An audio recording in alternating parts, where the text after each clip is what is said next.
नमस्कार, भारत लाइव देख रहे हैं आप। 2 दिनों तक चले नीतीश कुमार के समानांतर बिहार में भाजपा के कार्यक्रमों ने ये तय कर दिया है कि नीतीश कुमार अब भाजपा के रडार पर हैं। देखिए, कायदे से तो भाजपा का जो कार्यक्रम है उसे भाजपा की शक्तियों और भाजपा की रणनीतियों को से जोड़कर देखना चाहिए, लेकिन बिहार में भाजपा सब कुछ अचीव कर पाई है, नंबर 1 पार्टी ही बन गई थी। लेकिन सीएम की कुर्सी एक ऐसी चीज़ है जिस पर भाजपा केंद्रित अपना पूरा शक्ति करती है, लेकिन अभी भी उससे बहुत दूर है।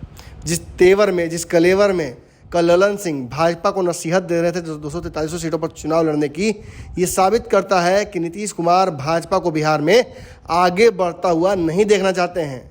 ऐसे में बिहार में भाजपा द्वारा शक्ति प्रदर्शन कितना सफल हुआ, नीतीश कुमार की जो तैयारियां थीं उन तैयारियों को भाजपा किस तरीके से रोक पाई, भाजपा की तैयारियां नीतीश कुमार के सामने कितनी काफ़ी हुई, क्या विपक्ष बिहार की राजनीति से गायब हो गया है?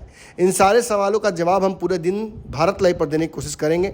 इन सवालों में बहुत कुछ छुपा हुआ है, आने वाले बिहार की राजनीति भी छुपी हुई है। लेकिन सबसे महत्वपूर्ण बात क्या है? देखिए, कायदे से तो बिहार में भाजपा को तैयारियां विपक्ष के खिलाफ करनी चाहिए। जिस तरीके से राजद नंबर 1 की पार्टी भाजपा से उसकी लीड छीनकर एक बार फिर से ओवैसी के विधायकों को अपने पाले में करके नंबर 1 बन जाती है, भाजपा को इमीडिएट थ्रेट तेजस्वी यादव की पार्टी राजद से है। जो वोट बैंक तेजस्वी का है, जिसमें एक बड़ा हिस्सा यादवों का है, उस पर भी भाजपा अपना अधिकार जताती है। लेकिन लोकसभा में अगर छुटपुट घटनाओं को छोड़ दे तो अन्यथा ये वोट बैंक पूरी तरीके से राजद के साथ जाता है, जिससे भाजपा को बिहार में नुकसान होता है और बिहार में भाजपा अपनी रणनीतियों पर अकेले दम पर आगे नहीं बढ़ पाती है। इसलिए उसे नीतीश कुमार की बैसाखी की आवश्यकता पड़ती है। चाहे नीतीश कुमार कितना भी कमज़ोर हो जाए, भाजपा को नीतीश कुमार की आवश्यकता है। शायद इसीलिए जब नीतीश कुमार के तेवर बहुत तल्ख होते हैं तो भाजपा नरम होकर धीरे से सरकार बचाने में लग जाती है। लेकिन कब तक ऐसा चलेगा? बिहार भाजपा के अलग अलग गुटों में कोई नीतीश कुमार के साथ रहने का हिमायती है, कोई नीतीश कुमार को छोड़कर आगे बढ़ने की तैयारी में कहीं ना कहीं विश्वास रखता है, तो वहीं एक बड़ा गुट ये भी मानता है कि बिहार में भाजपा को किसी के साथ गठबंधन नहीं करना चाहिए। लेकिन जहां ये सब विरोधाभास है, वहीं पार्टी के शीर्ष नेतृत्व पर दबाव इस बात का है कि जब महाराष्ट्र और बाकी जगहों पर वो सरकार बनाने में सक्षम हो जाती है तो बिहार में आकर कमज़ोर क्यों पड़ जाती है। बिहार में लगातार जो नेता, कार्यकर्ता, जनता, ये सवाल उनके जहन में रहता है कि भाजपा बाकी राज्यों में मजबूती के साथ वापसी कर लेती है, लेकिन बिहार में उसकी दाल क्यों नहीं गलती है। देखिए, बिहार में संगठन को लेकर भाजपा शायद सबसे बड़ी पार्टी हो, क्योंकि उसने बहुत ज़्यादा कार्यकर्ताओं को जुड़ा है, लेकिन कैडर जो है वो राजद का बहुत मजबूत है। कुछ हद तक नीतीश कुमार के पास भी ये कैडर था, लेकिन बीते दिनों में आरसीपी सिंह और अन्य नेताओं के साथ छिटपुट घटनाएं जो हुई हैं उसकी वजह से जदयू काफ़ी कमज़ोर हुई है।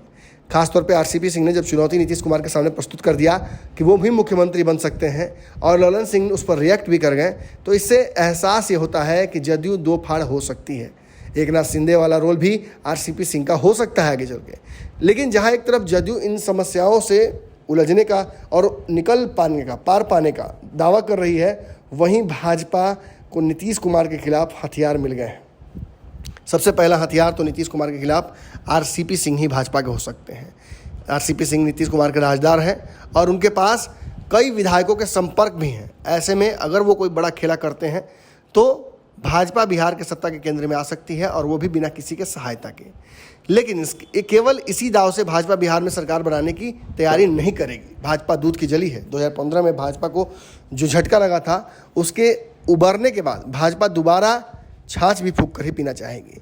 ऐसे में कल के कार्यक्रम में अमित शाह ने जो गुरु ज्ञान दिया, उसे सारे नेताओं को ये निर्देशित किया गया कि जनता के बीच लेकर जाएं, लेकिन उन रणनीतियों को किसी भी मीडिया संस्थान के सामने एक्सपोज ना करें। क्या बातें हुई हैं, किन रणनीतियों पर काम करना है, कैसे 200 जो विधानसभा सीटें हैं उनको जीतने का लक्ष्य पूरा करना है, इस पर पूरी तरीके से एकदम चुप्पी साधनी है। हमें कुछ नेताओं से बातचीत करने के बाद ये एहसास हुआ है, ये पता चला है कि आखिर किन रणनीतियों पर काम अमित शाह करना चाहते हैं। देखिए, जेपी नड्डा और अमित शाह का एक साथ बिहार आना, ये कहीं ना कहीं एहसास कराना है नीतीश कुमार को कि हम अब आपके आगे सोचने लगे हैं। वहीं विपक्ष के सामने भी चुनौती प्रस्तुत करना है कि अगर आप सोच रहे हैं कि भाजपा 2015 वाली स्थिति में वापस जा सकती है तो ऐसा संभव नहीं है। बिहार में सवर्णों को अपने साथ करके भाजपा चलना चाहती है, लेकिन जिस तरीके से झांकी गांधी मैदान में इंतजार कर रही थी, पीर अली शाह से लेकर कर्पूरी और फिर जेपी, और जिस तरीके से अंबेडकर को इस्तेमाल किया गया, ये कहीं ना कहीं भाजपा के आने वाले समय की रणनीतियों का खुलासा भी है। भाजपा के नेता अमित शाह ने अपने कार्यकर्ताओं को और बड़े नेताओं को निर्देशित किया कि आप जिस समाज से आते हैं उस समाज को अपने पाले में कीजिए। बिहार में ओबीसी समाज एक बड़ा समाज है। नीतीश कुमार उसे अपने पाले में करने के लिए जातीय जनगणना कराने की कोशिश कर रहे हैं। आप इस समाज में जागरूकता फैलाइए, उनके ग्रास रूट लेवल तक पहुंचिए और ज़मीनी कार्यकर्ताओं को उन तक पहुंचाकर एहसास कराइए उन्हें कि वो हिंदू हैं। आने वाले समय में जो भी बिहार में कार्यक्रम हो, चाहे रामनवमी हो या शिव पूजन हो, ऐसी परिस्थितियों में बिहार में विशेष आयोजन किए जाए। अगर स्वतंत्रता दिवस या गणतंत्र दिवस जैसे कार्यक्रम होते हैं तो विशेष तौर पर झंडा लेकर फहराया जाए और जो फ्लैग मार्च है वो निकाला जाए, ताकि लोगों के बीच यह एहसास हो कि वो राष्ट्र से जुड़े हुए हैं। यानी कहीं ना कहीं राष्ट्रवाद की रणनीति जो भाजपा की अब तक सबसे सफल रणनीति रही है, जिस पर वो केंद्र में सत्ता में वापस ही करती है, उस रणनीति पर तो काम करेंगे ही। और कहीं ना कहीं जो जातीय समीकरण है उनको ध्वस्त करके हिंदू सेंटिमेंट को जगाने की तैयारी भाजपा की है।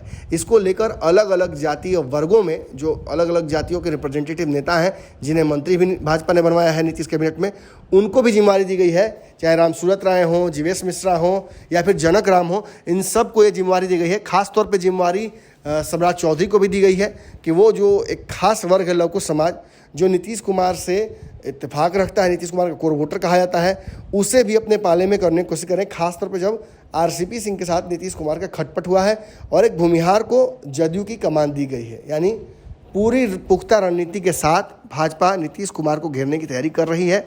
2024 से पहले भाजपा नीतीश के रिश्ते समाप्त हो सकते हैं, लेकिन इस मध्यावधि परिस्थितियों में चुनाव जब होगा तो भाजपा अपने आप को कमज़ोर नहीं देखना चाहती है। शायद इसीलिए भाजपा अब इन मुद्दों पर मुखर होकर, चाहे नीतीश कुमार को बुरा ही क्यों ना लग जाए, अपनी रणनीतियों को बिहार में इस्तेमाल करना चाहती है। अब इसका प्रतिफल क्या निकलता है ये हम देखेंगे। पूरे दिन आपको इसके अलावा जो खबरें हैं, जो अंदर की बातें चल रही हैं, उनके बारे में मैं लगातार बताता रहूँगा। आज पूरे दिन आपसे संवाद मेरी होती रहेगी। अगर ये वीडियो पसंद आई और वह बिहार के राजनीति और बिहारियत से सरोकार रखेनी तो सब्सक्राइब बटन दबा के चैनल के सब्सक्राइब कर ली। ओजे एगो घंटी बा, ओकरा बटन दबा देला से कुल सटीक और मारक खबर रुआ मुफ्त में मिल जाई। अगर रुआ पत्रकारिता के हमनी के नया प्रयोग में सहयोग कर चाहतानी तो ज्वाइन बटन दबा दी। पेटीएम नंबर नोट कर ली 9386816700। धन्यवाद।